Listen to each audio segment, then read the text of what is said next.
경기 침체가 본격화되면서 미분양이 확실히 증가를 하고 있는 것 같습니다. BC주를 기반으로 둔 회사들도 레이오프가 시작이 됐고요. 테크 기업들도, 밴쿠버에 있는 테크 기업들도 본격적인 레이오프가 시작이 되는 것 같습니다. 노스 밴쿠버에서 있었던 일인데, 맥도널드에서 10대 여자애를 체포하는 과정 중에 무리가 있었다고 지금 얘기가 듣고 있어요. 어떻게 되는지 한번 자세하게 살펴보도록 하겠습니다. 트루도하고 시진핑하고 정상들끼리 언쟁하는 경우 사실 굉장히 드문 건데, 언쟁하는 뉴스가 잡혔습니다. 유엔은 2086년까지 전 세계 인구는 현재 85명인데 중국, 인도가 전 세계 인구의 35%를 차지한다라고 얘기를 했습니다. 이런 것이 캐나다에는 어떤 영향을 미칠까요? 집값은 하락하는데 임대료는 급등. 10월 평균 월세 11.9% 상승했다고 합니다. 자, 이민 문호 개방이 주택난을 초래한다. 캐나다 주민들은 과반수 이상이 연방정부의 이민 정책이 너무 심하다라고 생각을 하고 있대요. 은퇴를 앞두고도 일손을 놓을 수가 없답니다. 고물가 그리고 생활비가 가중의 원인이고요. 금융비용이 올랐는데 펜션은 작다든지 자기가 소득을 못 만들고 있는 경우인 거죠.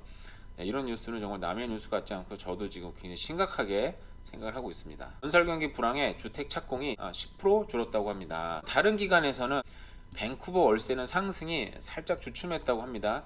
기간별로 조금 다른 부분이 있을 거예요. 안녕하세요, 케부자입니다. 시청하시기 전에 구독하기, 좋아요 부탁드립니다. 경기 침체를 눈앞에 두고 저는 이제 여러 기관에 등록을 해놨기 때문에 좀 많은 곳에서 이메일을 받거든요. 보면은 확실히 미분양이 확실히 증가한 것 같습니다. 이거 얘기를 그전부터 한번 해야 되겠다 생각을 했었는데, 몇 가지만 보여드릴게요. 다 보여드릴 필요 없고, 대표적으로 서리에 있는 선치롤시티입니다. 위치는 굉장히 좋아요. 킹조지 스테이션 옆에 있고, 그리고 몰도 옆에 있고, 뭐 대학교들도 다 옆에 있습니다. 그런데 지금 미분양이 좀 증가하다 보니까 3만 불 깎아주는 건 아니고요. 3만 불어치 뭐 데코레이션 비용을 이제 할인을 해준다. 뭐 깎아주는 거랑 똑같은 효과가 있을 수는 있겠죠. 감히 3만 불이나 깎아주고요.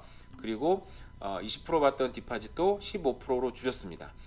원래는 10,000불이었는데 30,000불까지 이제 데코레이션 비용을 대준다고 하고 있고요. 그리고 3년치 트랜짓 링크 비용을 준다고 합니다. 그래서 6,500불어치 정도의 3년짜리 트랜짓도 주고, 그리고 30,000불도 깎아주고, 뭐 여러 가지 지금 인센티브가 등장을 했습니다.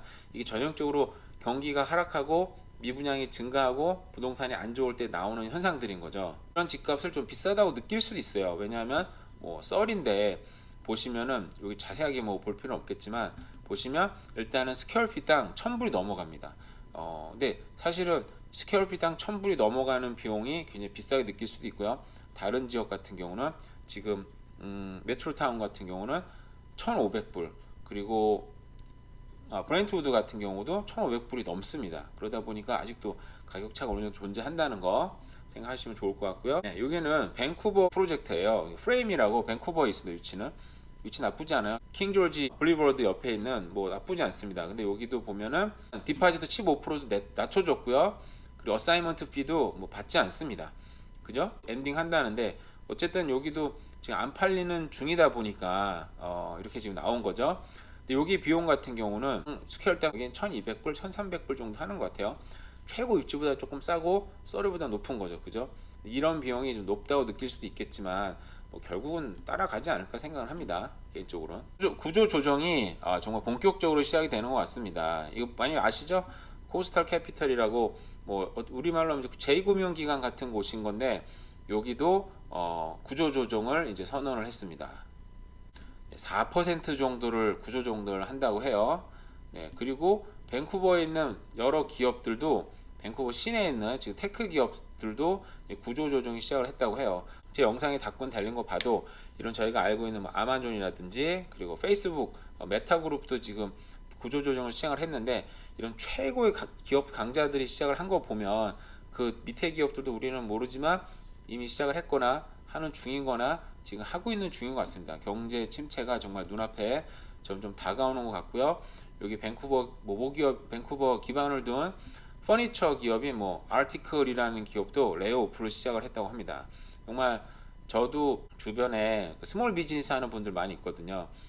하거나 아니면 종업원으로 거기서 일을 하시거나 하는 분들 많이 들어보면 뭐 스시 하는 집들도 매출이 많이 떨어졌다 그러고요. 특히 또 이 사업에 종사하시는 분들은 일감이 지금 거의 없대요. 정말 너무 없고, 이게 사실 몇 년 동안 아주 부동산 완전 호황이다 보니까 정말 이사도 정말 너무너무 많고 짐도 많고 여러 가지 일이 있었는데 지금 일이 너무 없다 그러고요. 그리고 또 미용업계도 사람이 지금 많이 줄었다고 합니다. 노스 밴쿠버에 있는 맥도널드에서 10대 여자애를 체포하는 과정에서 지금 무리가 일어나서 한번 어떤 일이 있었는지 한번 보도록 하겠습니다. You arresting her! You won't even give us a reason! What are you doing to her? Why are you doing that? She didn't do anything! Why are you... 자, 뭐 지금 체포하는 과정 중에 뭐 얘기도 안 하고 무슨 이유인지도 얘기도 안 하고 아무것도 안 했는데 왜 체포해 그러고 나 아무것도 안 했어 막 소리 지르고 있잖아요. 뭐 기사를 읽어보고 RCMP 발표도 한 거 보니까 이 10대 여자애들 그룹이 뭐 흑인이라는 얘기도 있어요. 그룹이 와가지고 맥도날드에서 뭐 좀 소란스럽게 하고 난리를 치니까 종업원들이 전화를 했는데 RCMP들이 와서 해산 명령을 내린 거죠. 나가라, 물러나라 그랬는데 거기서 욕하고 소리 지르고 뭐 또 체포하는 과정 중에는 또 발로 차고 그랬다 그러더라고요. 그리고 조사하는 과정 중에도 거짓말로 얘기하고 거짓말도 이름 얘기하고 그래서 지금 기소가 될지, 그리고 보면은 우리말로 소년부는 일단 송치는 된다고 합니다. 이게 지금 10대라서 그런지 공권력이 얼마나 무서운지를 모르죠. 특히나 이민사회에서는 우리는 특히 한국 사람들 우리는 이제 마이너리티다 보니까 말도 잘 안 통하죠. 물론 여러 가지 의사소통이 불리한 부분도 많이 있고요. 그리고 이민자들은 서로 각자 문화도 다르고 법도 다르다 보니까 캐나다에서 집행되는 법은 이게 어떻게 보면 이제 흔들리지 않아야 되는 부분이 있다 그러더라고요. 왜냐하면 나는 문화가 다르다고 강변하면 할 말 없는 부분도 있잖아요. 그죠? 왜 모르지? 어떻게 몰라서 그래서 몰랐나? 그런 부분이 고려되지 않는 부분이 있다는 거죠. 그래서 우리 공권력에서는 정말 참 말을 잘 들어야 된다. 오늘의 결론은 경찰 말을 잘 듣자. 근데 이걸 보니까 예전에 이런 생각이 났어요. 예전에 한국 노부부가 RCMP 해산 명령 내렸는데 안 따랐잖아요. 한번 볼까요? 옛날 기사인데. 연방경찰은 주민회의 중 싸움이 났다는 신고를 받고 출동했고 이 노부부가 현장을 떠나라는 경찰의 지시를 거부해 체포에 나선 것으로 알려졌습니다.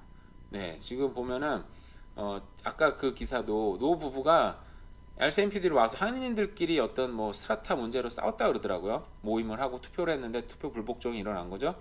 그래서 해산 명령을 내렸는데 버텼죠.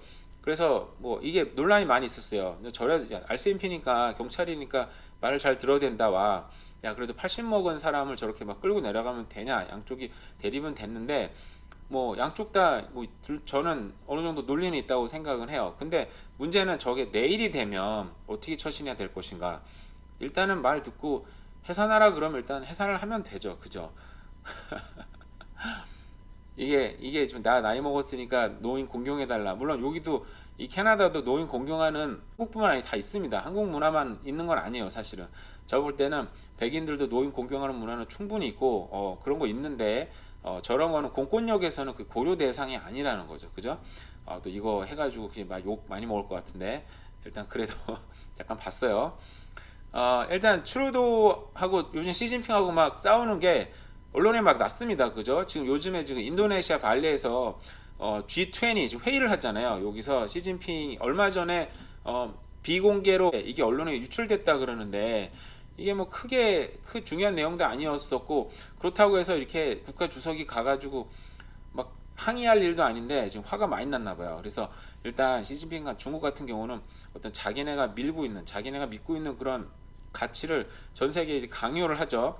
그러다 보니까 예전에는 미국한테도 지금 많이 주도권 싸움으로 트럼프 대통령 이후에 바이든 대통령이 이어서 지금 계속 싸우고 있고 예전에 많이 두드려 맞았는데 조금 요즘에 덜 두드려 맞다 보니까 그리고 독일 총리도 방문하고 이러다 보니까 좀 많이 좀 또 하려고 그러는 것 같아요. 여러 가지 영향력을. 네, 그래서 이런 지금 근데 캐나다 같은 경우는 의외로 어떻게 보면 트루도 총리 같은 경우는 약간 좌파 성향 좌우 문제를 따지자는 거 아닙니다. 지금 약간 좌파 성향의 정부였는데 중국에 대해서 강경책으로 나가고 있어요. 네, 그런 부분은 참 개인적으로는 마음에 든다 생각을 하고 있어요. 지금 캐나다에서 비밀 경찰을 운영했다라는 거 이건 지금 10월 달에 난 뉴스잖아요. 전 세계 54곳을 운영했다고 합니다. 저도 아직도 정말 이 스팸 전화를 많이 받아요. 딱 받으면 뭐라 그래요? 니 시와시마 얘기하잖아요. 그게 아 뭐지 끊어버리는데 중국 사람한테 물어보니까 아는 사람이 있어 물어보니까 그 전화를 못 끊는데요. 실제로 얘네들은 이미 알고 있었더라고요. 이렇게 비밀 경찰서가 운영이 된다는 거 알고 있다 보니까 자, 이게 내용이 중국 공안에서 이러면 넌 전화했어 그런 얘기를 해요. 그러면은 얘네들이 그걸 못 끊는데요. 왜냐하면 실제로 있으니까 얘네들이 이미 알고 있었더라고요. 이런 식으로 정말 중국은 자기네 어떤 그 지배력을 전 세계에 불법적으로 지금 퍼뜨리고 있습니다. 이건 참 우리가 정신 차리고 막아야 될 부분이라고 생각을 해요.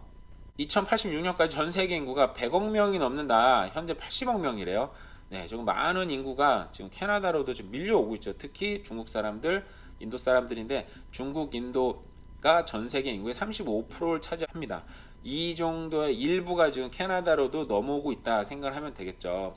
근데 한국 같은 경우는 지금 굉장히 인구가 준다는 거, 가구 수가 줄고 가구 수는 늘었지만 인구는 줄다 보니까 부동산이 굉장히 큰 문제가 되는데 캐나다 같은 경우는 일단 인구가 주는 문제는 없는 거죠. 근데 결국 이런 것들이 이 주택 시장에 어떤 영향을 미치는가? 뭐 우리가 아는 것처럼 지금까지 역사를 되돌아봤을 때 뭐 자산 시장의 상승과 주택 개발, 지역 개발은 뭐 우리가 지금까지 봐왔던 것처럼 똑같이 이어진다고 생각을 하면 됩니다. 결국은 뭐 주요 도로를 중심으로 고속도로 그리고 뭐 스카이트레인 그 주요 도로 중심으로 개발이 될 거고요. 하우스가 오래된 지역들은 그런 하우스들이 또 새롭게 리모델링 되면서 좋은 지역으로 변할 테고요. 그 주요 도로에 있는 낡은 지역들은 노 라이즈라든지 아니면 좀 어느 정도 로우 라이즈 중심으로 다시 개발이 될 거고 거기에 뭐 스카이트레인이라든지 주요 도로가 뭐 교차한다든지 그리고 버스 디포트도 생긴다든지 그런 지역은 당연히 또 하이라이즈로 개발이 되겠죠. 그러니까 점점 업그레이드되고 점점 커지고 지금 밴쿠버시가 점점 커지잖아요. 아마 고속도로 따라서 그리고 스카이트레인 따라서 정말 서리로 랭리로 결국 아보츠포드까지 점점 도시는 점점 거대해지겠죠. 이런 추세는 변하지 않을 거라는 거. 그래서 부동산을 사실 때 사실은 여러 가지 하락한다, 폭락한다 얘기 많이 있지만 시기가 중요한 게 아니고 자기 시기가 중요합니다. 사실은 내가 준비가 되는지 아닌지, 내가 살 수 있는지 없는지, 내가 살 수 있다면 사실 시기는 실거주라면 시기보다는 자기가 살 수 있을 때 사는 게 사실은 좋다고 지금도 생각을 하고 있습니다. 네, 집값은 하락하는데 임대료는 급등. 네, 이거 우리 잘 알고 있죠. 근데 이게 기관별로 좀 다르게 나왔어요. 여기는 렌탈스닷컴인데 렌탈스.ca인가요? 렌탈스에 따르면 작년에 비해서 11.9%나 또 올라갔다고 합니다. 뭐 자세한 내용은 없고 워낙 계속 오르고 있었으니까 자세한 내용을 볼 필요 없는데 근데 진로에서는 발표하기로 밴쿠버 월세는 상승세가 조금 주춤했다고 합니다. 근데 상승세가 조금 주춤했어도 지금까지 오른 거에 비해서 너무 3.5%가 줄었대요. 지금까지 막 작년에 비해서 30%막 올랐잖아요. 그중에 33%가 줄었다.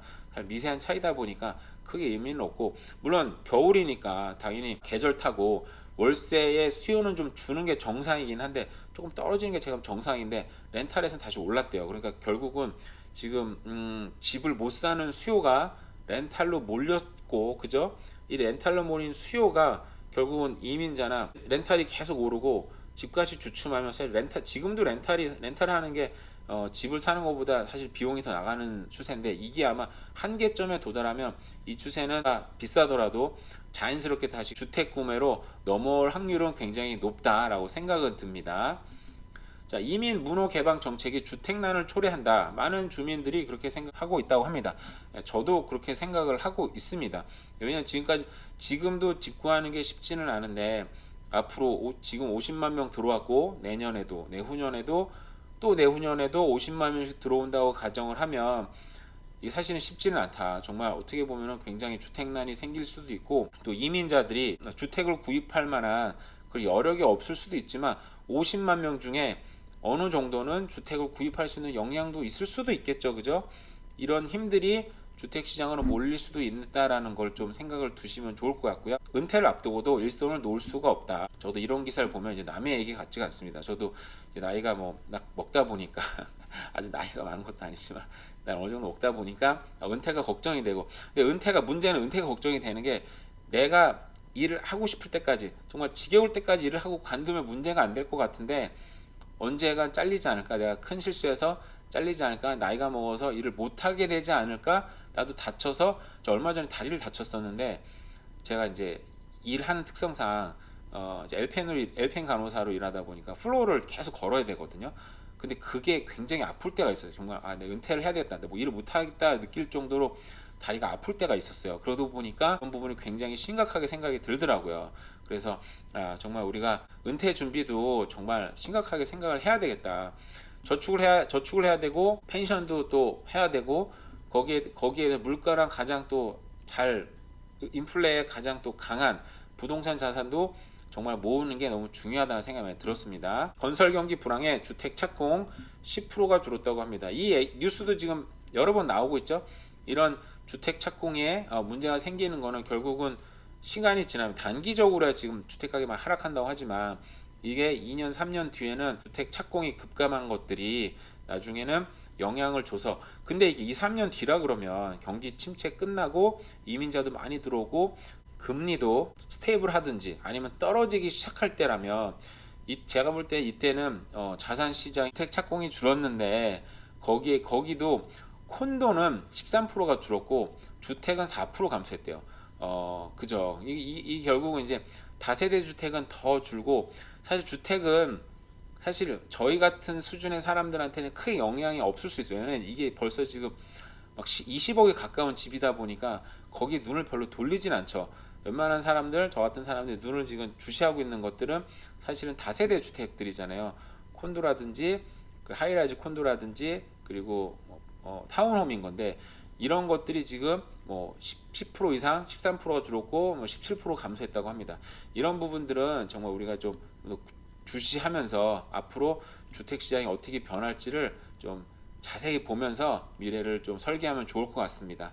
네, 오늘 오래간만에 날씨가 좋은 것 같아요. 오늘 하루 잘 보내세요. 감사합니다.